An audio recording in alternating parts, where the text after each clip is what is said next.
Just days ago, a historic diplomatic shift took shape as the President of the United States welcomed the President of Syria at the White House, marking the first ever official visit by a Syrian head of state to Washington since Syria's independence. The two leaders sat down for talks following a dramatic reconfiguration of the Syrian regime, the lifting of US sanctions and terrorist designations, and an opening of regional alignments that until very recently would have been unthinkable.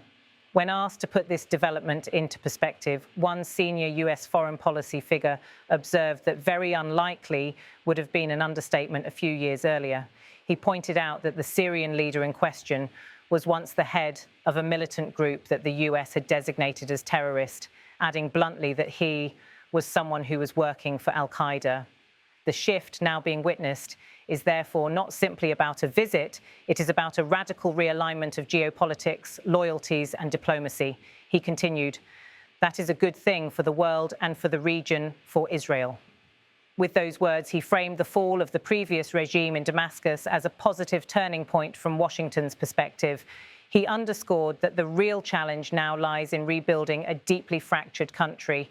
6 or 7 million people fled the country because of the previous regime. Now he's got to build it all back together, and without American support, it's not possible. He said he wished the new leader the best because if he can get it right in Syria, that would be a good thing for the United States of America. The underlying stakes reflect just how far the journey has been. The new Syrian president, who served as a rebel commander and later assumed formal power following the ouster of the previous regime, now sits at the center of a regional reboot. He must navigate sectarian tensions, displaced populations, deeply damaged infrastructure, and the delicate presence of foreign military forces on Syrian soil. In the interview, the policymaker referenced a litany of complications: the majority Sunni population in Syria, the presence of Turkish forces, the US military footprint, lingering terror networks, and the arrest of dozens of suspected Islamic State members. Among those concerns, he singled out the plight of minorities, saying that while the government may not be personally targeting them, one thing I'd like to see happen is him to say, President Trump took a great risk recognizing him, shaking his hand as a favor to Saudi Crown Prince. Now I want you to break off relations with Russia.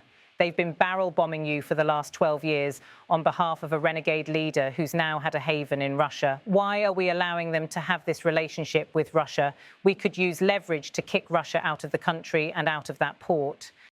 In reply, he agreed this would indeed have to be part of the bargain. He said he's going to have to step up and do a lot of things given the support that he's been given, and President Trump will put that to him, not only kicking the Russians out. I think you're exactly right. He stressed the urgency of protecting Christians and Druze, urging these are religions and sects that are different from his. He says he's going to do that. The proof will be in the pudding. Equally important, he said, was limiting Iranian influence.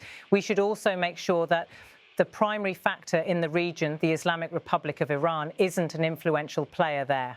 Asked whether Syria might soon join the Abraham Accords, the US brokered normalization framework between Israel and several Arab states, the former official said he was confident the US president would raise the possibility.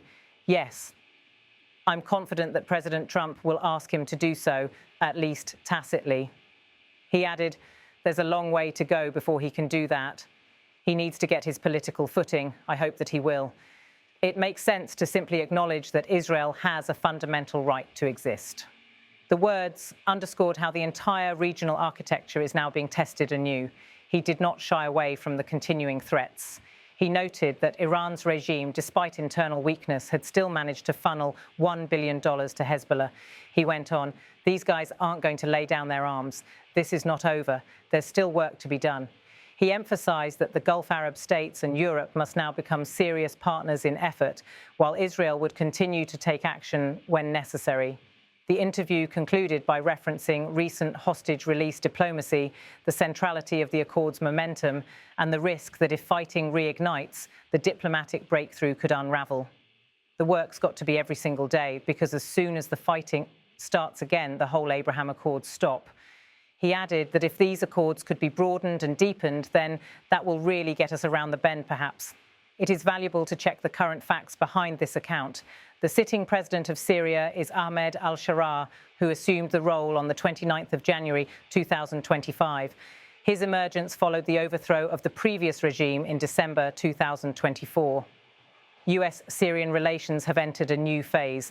The UN Security Council approved US-backed resolution to lift sanctions on al-Sharaa and certain Syrian ministers in early November 2025. The planned Washington visit was confirmed for around 10th November 2025, a first-ever White House invitation to a Syrian president.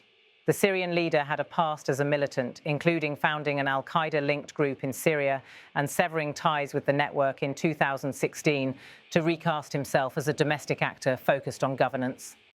In summary, what we are witnessing is the rapid transformation of Syria's international posture from a pariah state dominated by a decades-long autocratic family rule to a post-regime country purporting to re-engage with the West, rebuild and reposition itself in a shifting regional order. The US decision to host Syria's president at the White House is the culmination of a strategic gamble, a gamble by Washington that this new leader can deliver on reconstruction, rule of law, minority protections, counter-terrorism, and realignment away from Russia and Iran. For the Syrian president, the visit carries immense symbolism but far heavier obligations. He must now deliver concrete results, integrate disparate armed groups, secure the return of refugees, rebuild infrastructure, navigate the presence of Turkey, US, Iran, Russia, protect religious minorities, and chart a credible path toward normalization with Israel and global financial institutions. The statements made in the interview capture this hazy balance between opportunity and risk.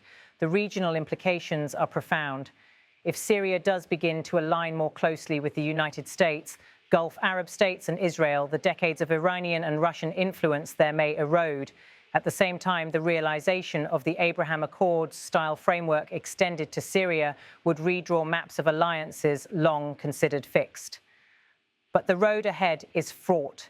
The Syrian society is scarred, governance is fragile, foreign footprints are deep, and extremist remnants persist.